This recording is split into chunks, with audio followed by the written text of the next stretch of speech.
Hello students, स्वागत है आप सबका आज के इस नेक्स्ट सेशन में संस्कृत व्याकरण से संबंधित नेक्स्ट वीडियो में।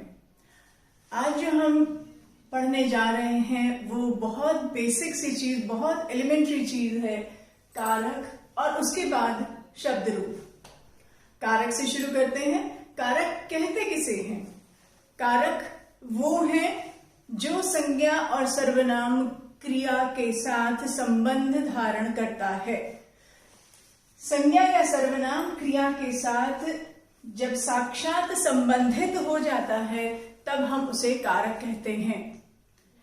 इसी परिभाषा को ध्यान में रखकर, इसी डेफिनेशन को ध्यान में रखकर अगर हम देखें तो हम पाएंगे कि संबंध और संबोधन ये दोनों कारक की परिभाषा में नहीं आते हैं।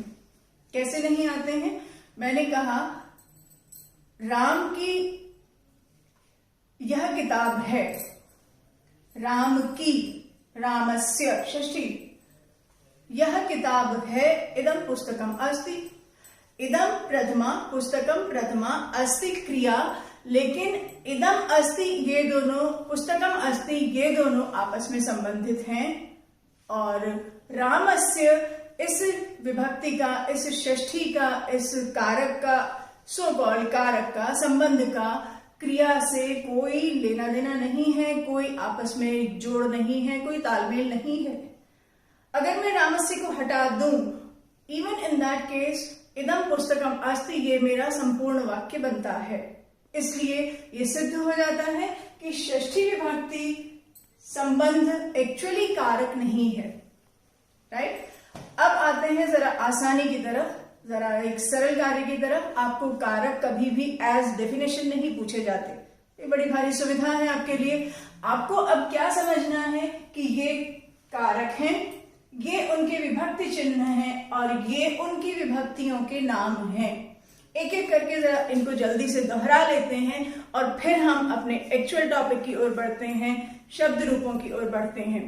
कारक इसलिए जानना जरूरी है कि अगर हमने शब्द रूप जान लिए, समझ लिए, याद कर लिए, बाय हार्ट लर्न कर लिए, तो जब तक हमें कारक नहीं आएंगे तब तक हम उनका वाक्य में प्रयोग करना नहीं सीख सकते।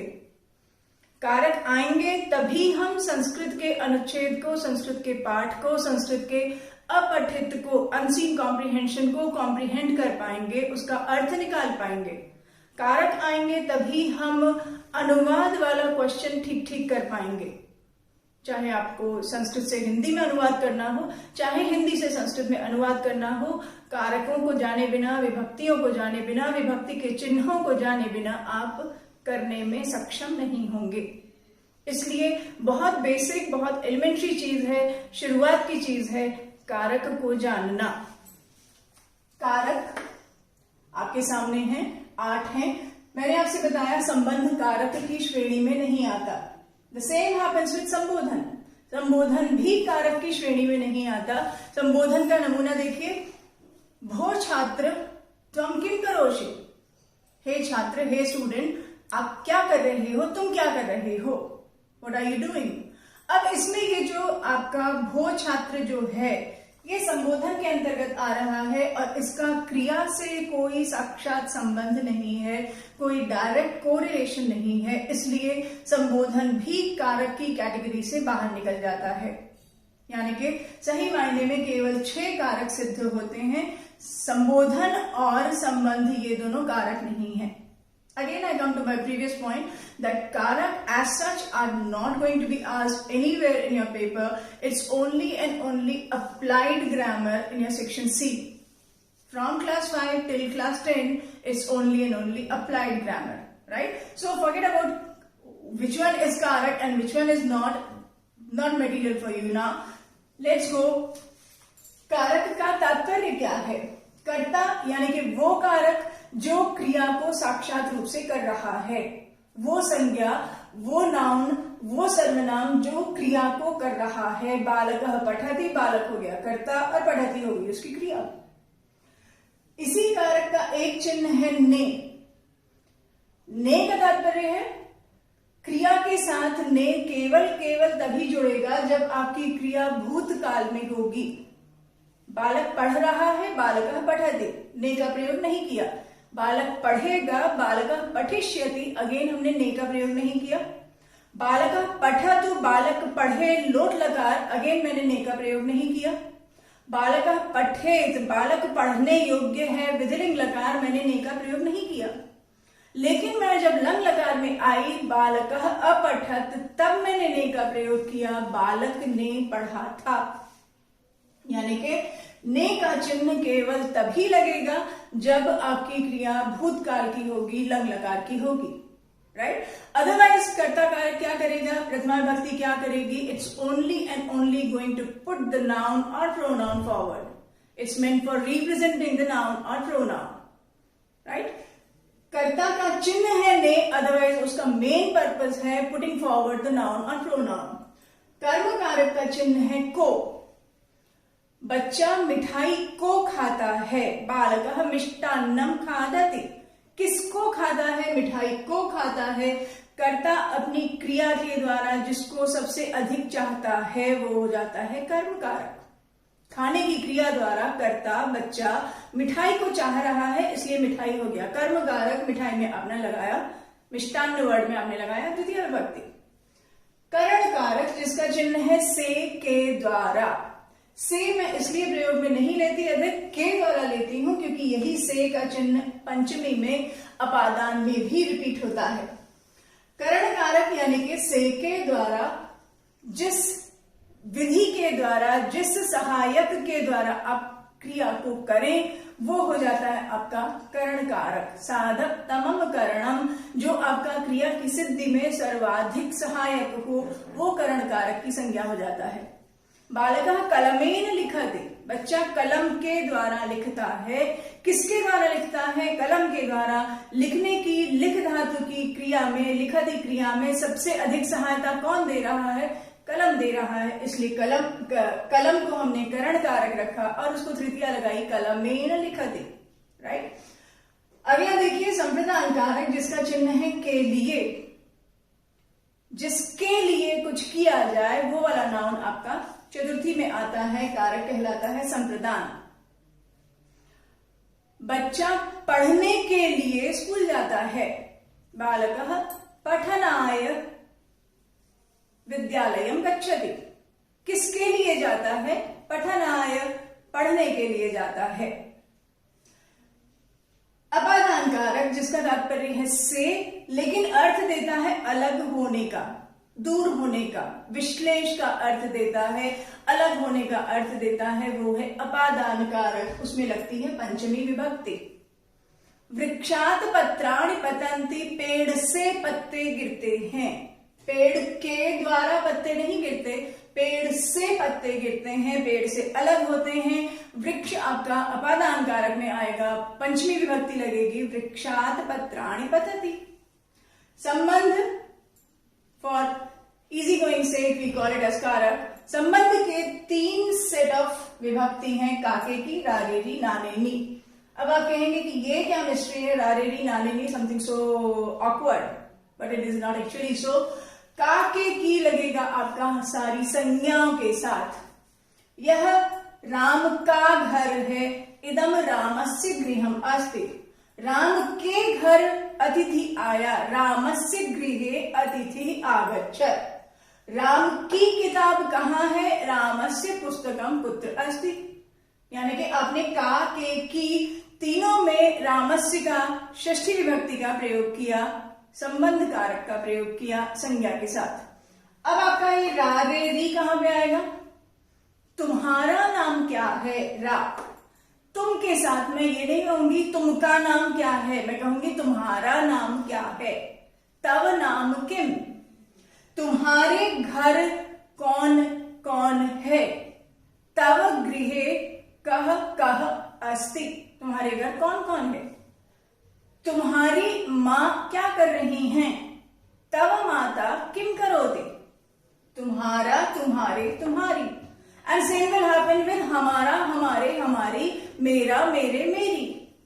यानी कि अस्मत् और युष्मत् सर्वनाम के साथ रा रे री, ये वाला सेट आपका चिन्हों का प्रयोग होगा संबंध कारक में, षष्ठी विभक्ति में, अस्मद, युष्मद या फिर नाउन काकेकी के अर्थ में ये लगेंगे। अधिकरण में आते हैं। अधिकरण का तात्पर्य है आधार, आधारोधिकरणम, परिभाषा भी उसकी यही कहती है। जहां आपका मीनिंग का रिक्वायरमेंट में या पर हो, वहां पर आप अधिकरण कारक यानी सप्तमी विभक्ति का प्रयोग करते हैं। में और पर, जरा नमूना देखिए। वह कुएं में गिर गया, सह कूपे अपतत। वह कुएं में, कुएं के अंदर गिर गया, सह कूपे अपतत, वह कुएं में गिर गया। कूपे सप्तमी लगाई आपने, कूप है, पुल्लिंग है, बालक के समान रूप चलाइए, कूपे। पर का एग्जाम्पल देखिए, पेड़ पर चिड़िए बैठी हैं। वृक्षे चटकाः तिष्ठन्ति, पेड़ पर चिड़िए बैठी हैं, बहुत सारी चिड़िया बैठी हैं। चटकाः तिष्ठन्ति, कहाँ बैठी हैं, क्या आधार क्या है बैठने का, पेड़ आधार है। वृक्ष को आपने सप्तमी लगाया, अधिकरण कारक लगाया, सप्तमी में उसका रूप बना बालक के समान, वृक्षे। राइट। संबोधन, हे, अरे, भो, इस तरीके के संबोधन के चिन्ह आते हैं। और नाउन आपका आठवीं वाली जो लाइन है आपकी, आठवीं विभक्ति कह सकते हैं उसको मोटी भाषा में, और जो संबोधन कारक है उसमें लगेगा आपका वो नाउन। उसका रूप चलाते समय जो प्रथमा विभक्ति थी वही रिपीट हो जाती है, लेकिन केवल एक वचन बदलता है। बालकः, बालकौ, बालकाः, ये आपका प्रथमा का सेट है। लेकिन अब संबोधन में आते हैं, आप कहते हैं हे बालक, हे बालको, हे बालकाः, द्विवचन बहुवचन are exactly same, copy down again, केवल एक वचन बदल जाता है, विसर्ग हटेगा, हे बालक ऐसा बनेगा। हे बालक, तुम क्या कर रहे हो, हे बालक त्वम किम करोषि। हे छात्रों, तुम सब यहां बैठो। भो छात्राः यूयम अत्र उपविशत। तो हे, अरे, भो, ये सारे के सारे आपके संबोधन के अंतर्गत आते हैं। आमतौर पे आप हे और भो का प्रयोग करते हैं, अरे का प्रयोग बहुत सम्मान सूचक नहीं माना जाता। एक चीज और ध्यान दीजिएगा, संबोधन का जो ये प्रोविजन है, संबोधन का जो ये कारक है, ये अपने आप में बहुत बड़ा टेस्टिमनी है, बहुत बड़ा प्रूफ है इस बात का कि एक जमाने में संस्कृत बोलचाल की भाषा थी, आम प्रयोग की, प्रतिदिन की भाषा थी। केवल अगर लिखित रूप में होती तो इस संबोधन का प्रावधान बनाने की आवश्यकता नहीं थी। Because this has been given in Sanskrit Vyakaran, in Sanskrit grammar, so this provision is a big testimony that once upon a time Sanskrit was used as spoken language. Because address word is used only while speaking, not while writing. Right? बहुत शुरू से आपने तीनों genders के लिए, pulling, स्त्रीलिंग, नपुंसकलिंग के लिए इस तरीके से रूप याद किए हैं, या राम का, बालक का, पुल्लिंग में, स्त्रीलिंग में लता का या रमा का, और नपुंसकलिंग में पुस्तक का या फल का। अब एक ध्यान देने योग्य बात यह है कि एक बार अगर आपने राम या बालक जान लिया, तो अब ये जो आपका अ एंडिंग है, राम में अ एंडिंग है, बालक में अ एंडिंग है, ये जो आपका अ में अंत होने वाला जितना पुल्लिंग समाज है, जितना भी वर्ग पुल्लिंग के अंतर्गत आता है, वो सब रूप इसी के समान चलेंगे। उसमें कहीं कोई हेरफेर नहीं होगा।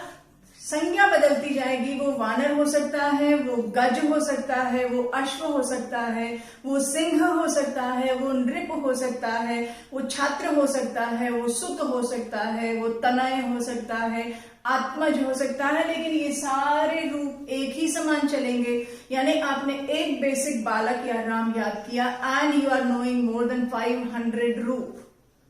इसी तरीके से आपने एक बेसिक लता का या रमा का रूप याद किया और उसके बाद आपने पाया माला, दया, छात्रा, पाठशाला, कला, निद्रा, लोमशा, लोमशा यानी लोमड़ी, पिपीलिका, चीटी, व्यथा, छुरिका, चाकू, दिनदर्शिका, कैलेंडर, अग्निपेटिका, दिया सलाई, माचिस, कमला, and so on. List is not going to end easily. सारे आ में एंड होने वाले स्त्रीलिंग शब्दों के, स्त्रीलिंग संज्ञाओं के रूप इसी के समान चलेंगे, लता या रमा के समान।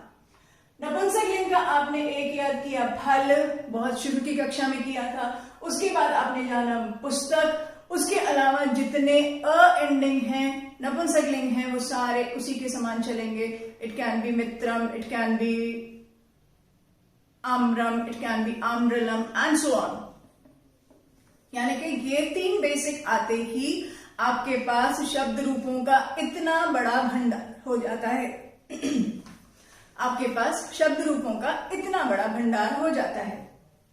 अब जब हमने इनको जान लिया, याद कर लिया बाय हार्ट, उसके बाद में गलती रहने की गुंजाइश है कहां? क्यों गलती रह जाती है हमसे जब हम सेंटेंस के बीच में इसको फिलअप करते हैं? जरा एग्जाम्पल देखते हैं हम सेंटेंसेस का। शब्द रूपों से रिलेटेड जब क्वेश्चन पूछा जाता है तो सबसे कॉमनली पूछा जाने वाला तरीका, जो आपकी बोर्ड की क्लासेस में भी आता है, 9th 10th में भी आता है, 10th में तो खैर शब्द रूप नहीं आते, 9th में आते हैं, तो जो तरीका है वो ये है। सेंटेंस आपके सामने होगा, संज्ञा नाउन आपको ब्रैकेट में मिलेगा, विभक्ति कौन सी लगानी है वो भी मिलेगा।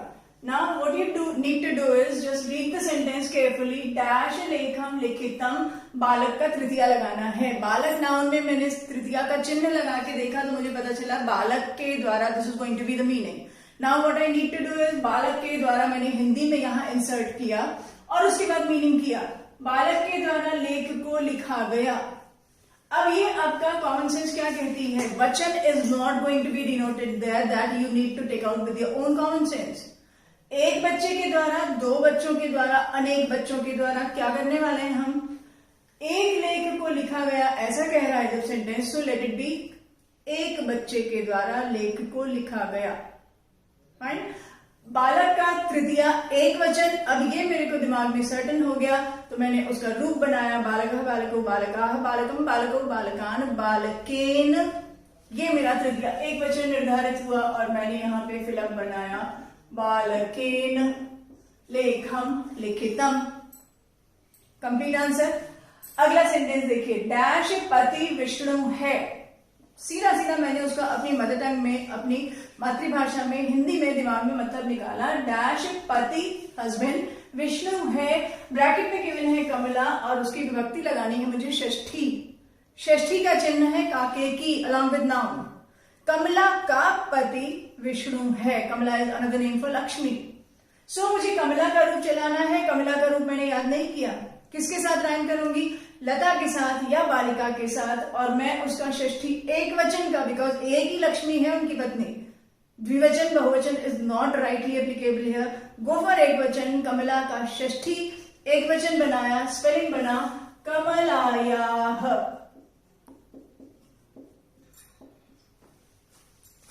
राइट। डैश एकम एव बीजम वर्तते, एक ही बीज होता है। ब्रैकेट में गिवन है आम्र का सप्तमी, यानी कि आम फ्रूट, उसका सप्तमी विभक्ति एक वचन, क्योंकि एक ही बीज की, एक ही सीड की बात हो रही है। एक आम में एक सीड होता है। सप्तमी विभक्ति बनाइए आम्र नाउन का और फल के या बालक के रूप चलाइए, because I hope you remember नपुंसकलिंग शब्द का रूप चलाते समय केवल प्रथमा और द्वितीया डिफरेंट हैं। तृतीया onward it is same as पुल्लिंग, एग्जैक्टली सेम। सो सप्तमी में आ जाते हैं, चाहे बालक का ध्यान में हो आपके, चाहे फल का हो, दोनों से काम चलेगा और आपका आंसर निकल के आएगा आम्रे। आम में एक ही बीज होता है। अगला सेंटेंस देखिए, डैश बाहर मत जाओ। गच्छ इज टेलिंग यू मध्यम पुरुष एक वचन, यानी कर्ता इज त्वम। मैं चाहूं तो उसको यहां पे डाल भी सकती हूं। तुम डैश बाहर मत जाओ। निशा का सप्तमी, निशा वर्ड का मतलब है रात, रात्रि। सप्तमी का कारक का चिन्ह क्या है? में। रात में तुम बाहर मत जाओ। निशा का रूप चलाऊंगी, रूप मैंने कभी याद नहीं किया, लेकिन बालिका या लता के साथ राइम करूंगी उसको और मैं निशा का सप्तमी बनाऊंगी। स्पेलिंग विल बी निशायाम। निशायाम बहिः मां। गच्छ तुम रात में बाहर मत जाओ। अगला सेंटेंस कहता है माता डैश दुग्धम ददाति। मां डैश दूध को देती है। ब्रैकेट में गिवन है पुत्र और विभक्ति भी गिवन है चतुर्थी। पुत्र यानी बेटा, संतान, मेल चाइल्ड। माता बेटे के लिए दूध को देती है। पुत्र का रूप चलाइए राम के समान, चतुर्थी के एक वचन में आ जाइए, और एक वचन के अलावा आप द्विवचन या बहुवचन भी लगाएं, that will also be equally correct, is going to fetch you complete 1 mark. But यहाँ एक ही स्थान लिखने की जगह है, so I will be putting एक वचन। माता बेटे के लिए दूध को देती है। पुत्राय इज द आंसर। पुत्राय, पुत्राभ्याम, पुत्रेभ्यः, एक बेटे के लिए, दो बेटों के लिए, अनेक बेटों के लिए, all three are correct, right. बालः डैश रचयति, बच्चा डैश बनाता है। रचयति रच धातु बनाना, टू कंस्ट्रक्ट। बच्चा डैश बनाता है। चित्र तृतीय विभक्ति, चित्र यानी पेंटिंग, तृतीय विभक्ति यानी के द्वारा। Sorry hold on.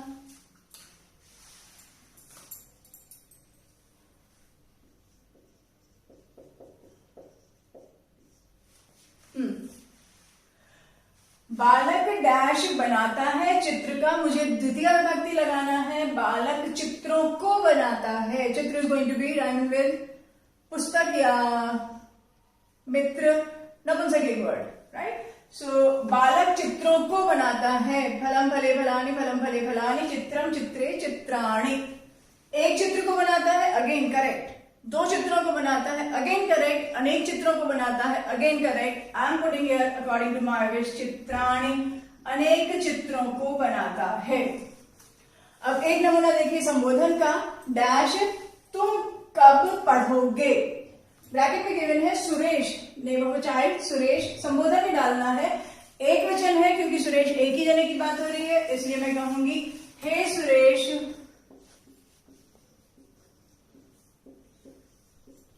कोई इसमें विभक्त विसर्ग नहीं लगेगा, बिकॉज संबोधन एक वचन में विसर्ग नहीं होता अकारांत पुल्लिंग में। हे सुरेश तुम कब पढ़ोगे। सुरेश का संबोधन आपका फिलअप बना हे Suresh. So this is how the fill ups are done. और सबसे कॉमनली पूछे जाने वाला तरीका शब्द रूपों का यही है। इसके अलावा भी कुछ तरीके से सवाल बनते हैं, क्या क्या हो सकते हैं। I just give you few examples. Otherwise, in my notes, you are going to get to see all these varieties. My request is, जो भी मेरे notes आएंगे आपके पास PDF फाइल में, उनको सबको डाउनलोड कीजिए, उनका एक प्रिंट आउट निकालिए, एक फाइल बनाइए, एक फोल्डर बनाइए और उसमें पंच करके उनको सीक्वेंस में 1 2 3 4 रखते चले जाइए। सबसे बैक में 1 जाएगा, फिर 2 आ जाएगा, फिर 3 आ जाएगा। इस तरह से जो जो भी हम टॉपिक करेंगे उनको उस फाइल में कंप्लीटली इंसर्ट करते जाइएगा। और जब हमारा ग्रामर सारा खत्म हो जाएगा तो आप पाएंगे कि जो भी आपके सेक्शन सी के सवाल हैं, whether they are 5 in number, 6 in number, 7 in number, whatever, you are going to get those 7 bunches in that file, and that is going to be your total grammar syllabus, total grammar covered. After my notes, it will be followed with one assignment. Assignment यानी एक A4 size sheet में मेरे हाथ का लिखा हुआ आपको exercise solve करने के लिए मिलेगा। After seeing this video, after getting to understand all this, after reading all my notes, definitely you will be able to do that assignment correctly, rightly. अगला सवाल बनने का तरीका क्या है। आपको एक इंस्ट्रक्शन आया और आपको 5 6 7 शब्द दे दिए। उसके बाद आपका इस तरीके से संज्ञा को यहां लिखा है। उसका प्रथमा विभक्ति एक वर्ड गिवन है, 2 ब्लैंक है।